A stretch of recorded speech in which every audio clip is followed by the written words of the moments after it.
Welcome once again to the What It Takes Radio Company, and we are going through the Days of Awe, a celebration and a commemoration. And on this final day of awe, this day which is Yom Kippur, and I've asked my good friend who has great wisdom and insight about the tradition and the situation that we are in today. Let's talk about that together.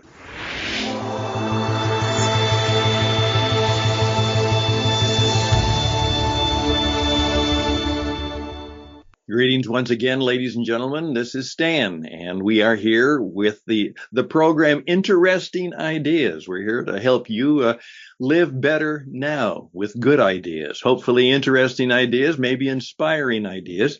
And we've had a special serial going on in which we have been talking about the Days of Awe, which of course begins with the Rosh Hashanah celebration, the Jewish New Year, and 10 days in which we're supposed to take time for reflection and contemplation and decide how we can live better through the year.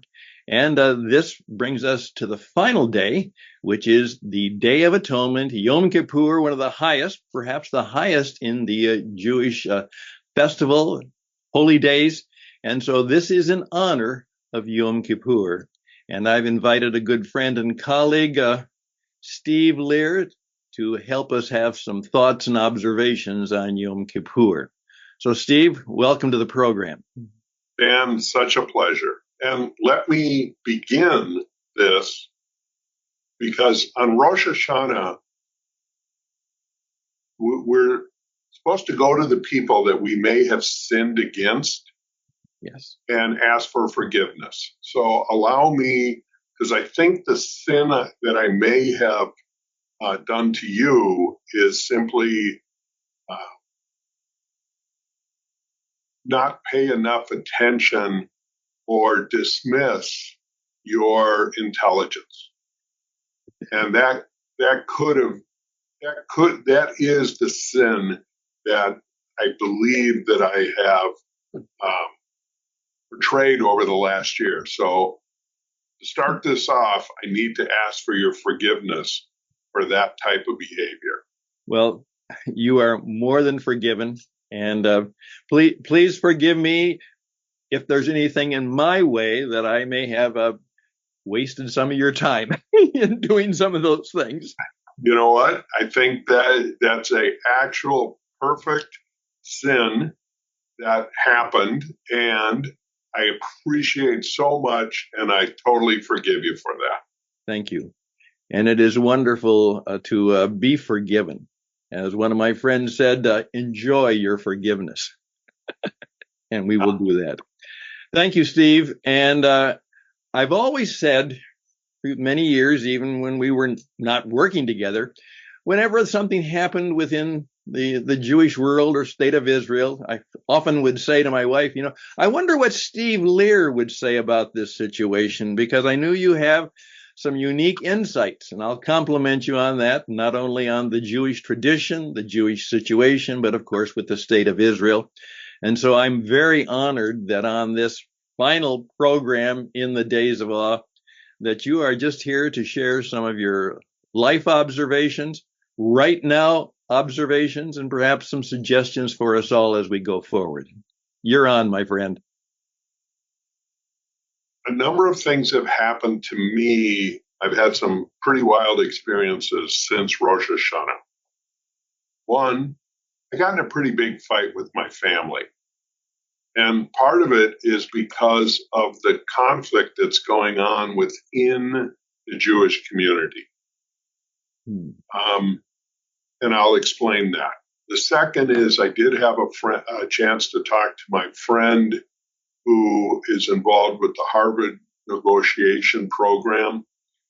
And for 9 years now, almost 10 years, he's been working on building platforms where Palestinians, Israeli, and embassy workers can meet and create cohorts to advance their interactions and their understanding of each other. It's really fascinating. It's for people under the age of 45, and they go through a 9-month certification program to be able to negotiate, and they're all within the governments of both the Palestinians and the Israelis.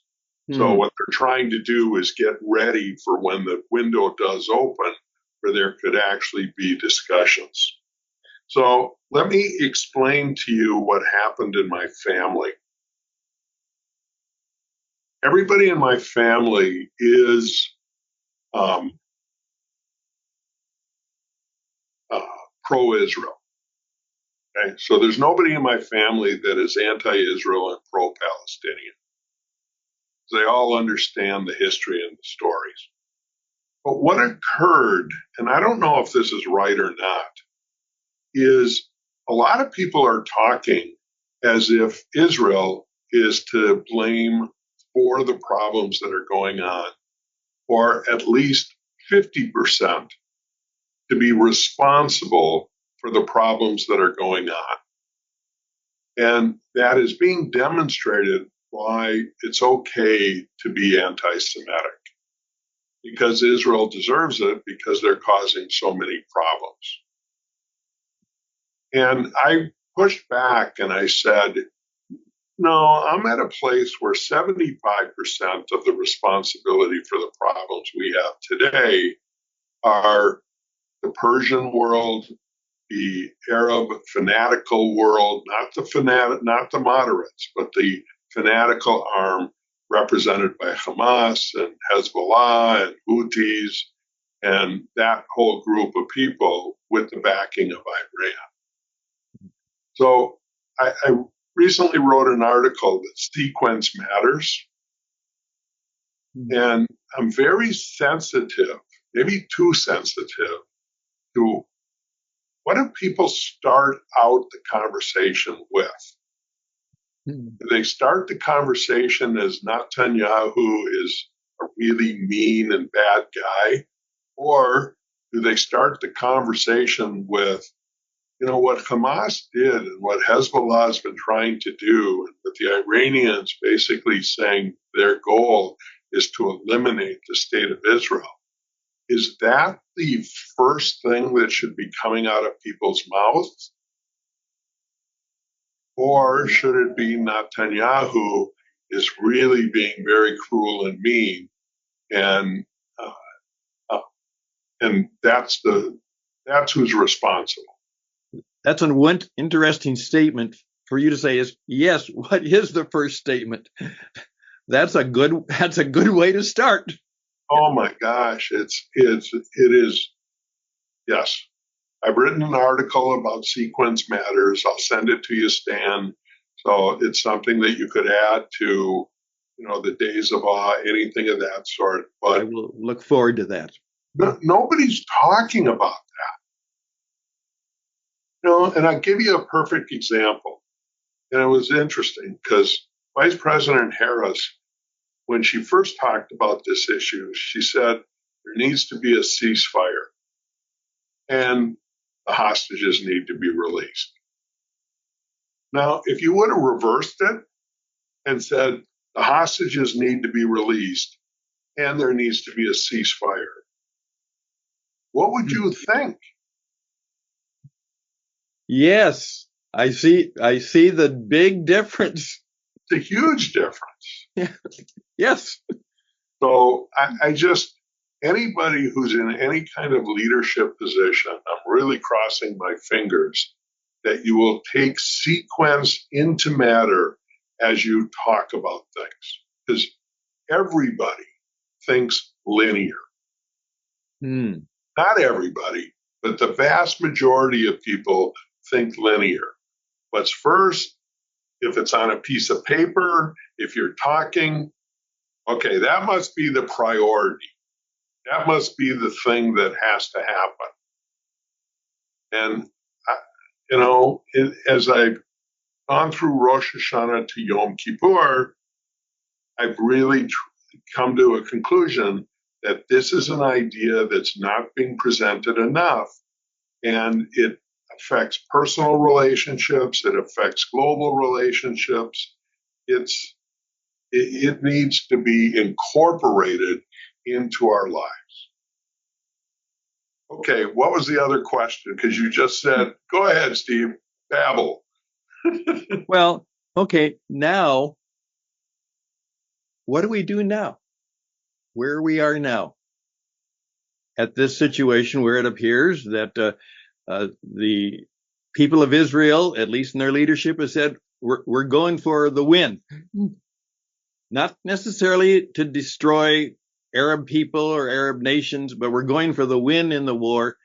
And of course, the other side saying, whatever they're saying is, what can we do now as we go forward? Either side, or particularly from the Jewish side, maybe the American or other sides, where would you go now? This is a moment in time that I think will be a great learning experience for society going forward. And it will be looked upon 10 years from now as, wow, what decisions did we make, and what was the messages, and how did it really affect where we are today?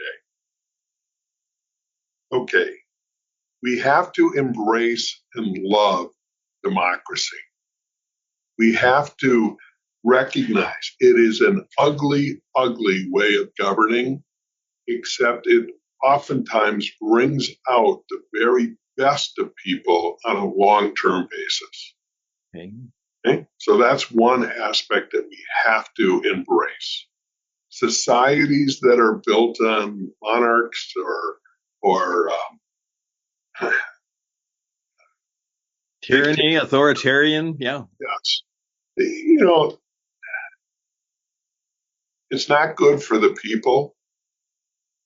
You know, democracy with some kindness and understanding is really a beautiful way to manage a society and government.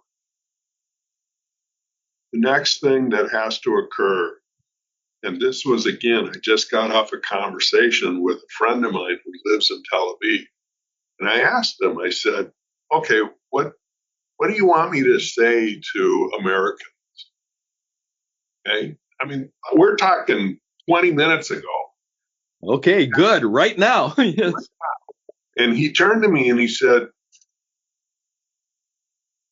and he's a liberal left winger.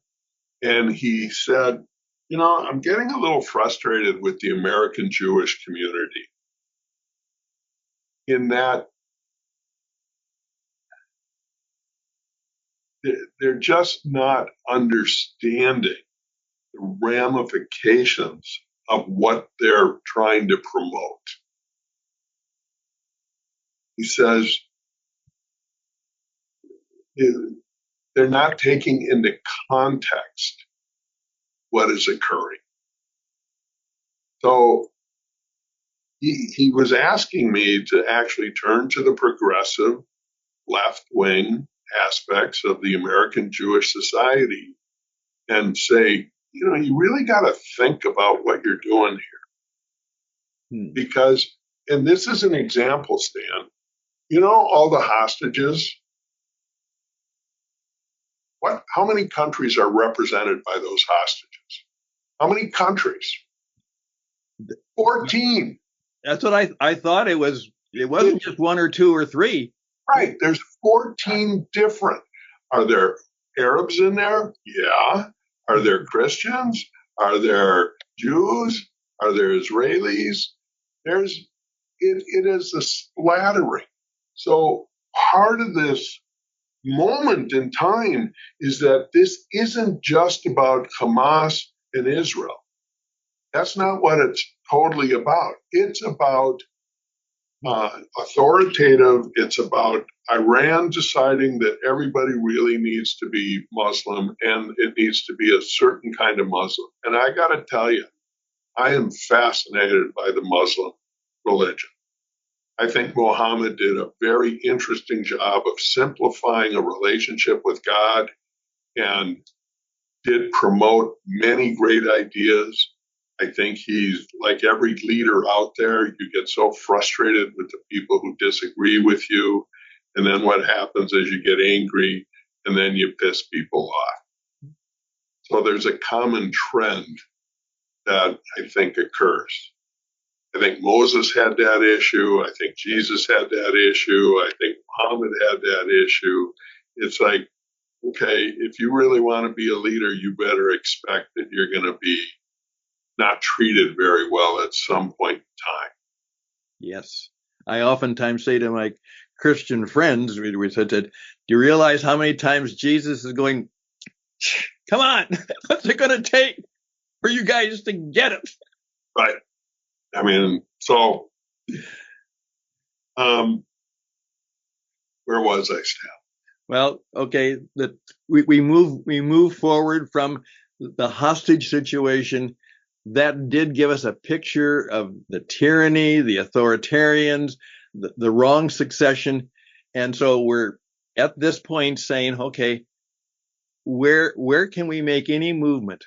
Where can we do anything personally, professionally, thoughtfully, prayerfully that might lead to something better? Okay. The killing will stop and the capturing will stop, and hopefully the talking will begin again. But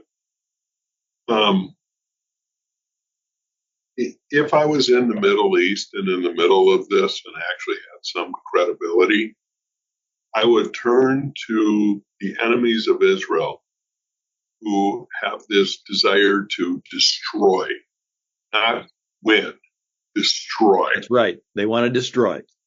Okay. And ask them, stop that. And just say, okay, we're not going to go down that path anymore. We're going to try and figure out and accept you. Yes. Okay? So that would be the first step. The second step is that Israel needs to get prepared that if that comes out of leadership from other parts of the region, it needs to put its hand out and be there to help in any kind of manner. Okay. I'm so proud of what the world did after World War II because they knew they made a huge mistake after World War I. And to actually bring the Japanese and the Germans back into society and help them, move forward was inspirational. It was historical brilliance. Yes. Very unusual. Okay. So that's what Israel and America need to be prepared is we are here to help. We will help. We'll help with time. We'll help with emotion. We'll help with money. We'll help with those things. But you have to say Israel has a right to exist as a Jewish state. Yes. As a Jewish state. Now, Stan, you know this, but many of your listeners might not. In the Jewish state, how many Muslim Arabs and Christian Arabs are there? There's a lot. I don't know exact numbers. 24%. And Is it that high? Yeah. It's been that way since the founding of the state of Israel. It's 24% of the population is Arab and Christian, Muslim, Christian Arabs. I know. I know Arab Christians in Israel. Right, but there's Muslims in there too. There are Muslims in there too. Yes. Right. So Israel looks like America. It's Jewish rather than Christian. Right. And we Americans, especially we Christian Americans or Christian Americans, need to take some pride that you've actually advanced to more of an acceptance. Now, if we go backwards and we don't have that acceptance, then we could be in trouble once again. Yes. But that's what Israel needs to do. That's the second thing. First thing is that the enemy needs to stop. They need to stop the rhetoric and they need to stop the action. And if they sit there and tell me, no, Israel needs to stop, I said, no, I'm sorry. You need to stop. It's sequence. You stop, and then you'll see what Israel does. And if Israel doesn't do what you want, well, then you start it up again. But you're expecting Israel to stop, and no, we're there. All right. The other story I wanted to just bring up about the days of awe is what I read on the days of awe. Okay. It's Man's Search for Meaning by Viktor Frankl. Yes. And what Viktor Frankl, he this is what I learned from this year's reading. He had a chance to leave Austria. He decided not to because his parents reminded him of a great Jewish mitzvah, which was to honor your parents. Mm-hmm. So he decided he was going to stay in Austria to protect his parents. Yes. He ended up spending 3 to 4 years in concentration camps. Yes. Now, he was a psychiatrist. Yes. A Yes. psychiatrist. And he walked into the concentration camps with a manuscript under his coat that was his theory called logotherapy. Mm-hmm. And they made him strip down, cut all of his hair on all of his body. So you have to imagine there's 100 people at this one time, and they're completely naked. Completely naked, no hair, no nothing, no clothes. They're just naked. And you can't tell the difference between one or the other. And then he talks about, the Nazis, they didn't use names, they used numbers. And that was to dehumanize the whole experience. So he used his experience in the concentration camps to advance his theory. And his theory revolved around 3 aspects of life that would give you meaning. 1, work. 2, love. 3, your ability to counter suffering. Yes. Those were the 3 categories of where meaning can come from. It's all about looking forward. It's all about, well, what's your purpose? You have to remember the past, but you have to spend more time and energy finding meaning and looking forward. Yes. And that's the other thing I wanted your readers or your listeners to know, is it's a tremendous book to read at the Days of Awe. I would say an amen to that. One of the more significant books in the human situation and human condition. And the third one is particularly hard to understand, that sometimes in suffering, we do remember the story of the chosen, where the rabbi said that he had to make sure that his brilliant son suffered something so that he would be a man of compassion as well as a man of righteousness. And wouldn't that be a wonderful compendium to say, God, make me a righteous man, a righteous woman, but also give me a heart like you have, a heart of goodness and caring. Yeah. Let me finish. Bingo. Let me finish with a commercial. Sure. I've known Stan Husted for 40 years.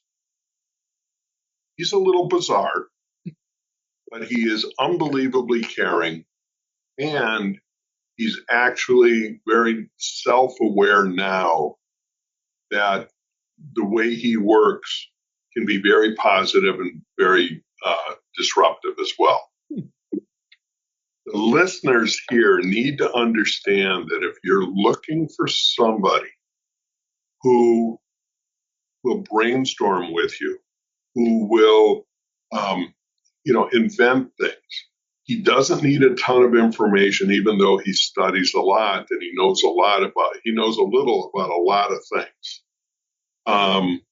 And he's outrageously flexible. He's very adaptable.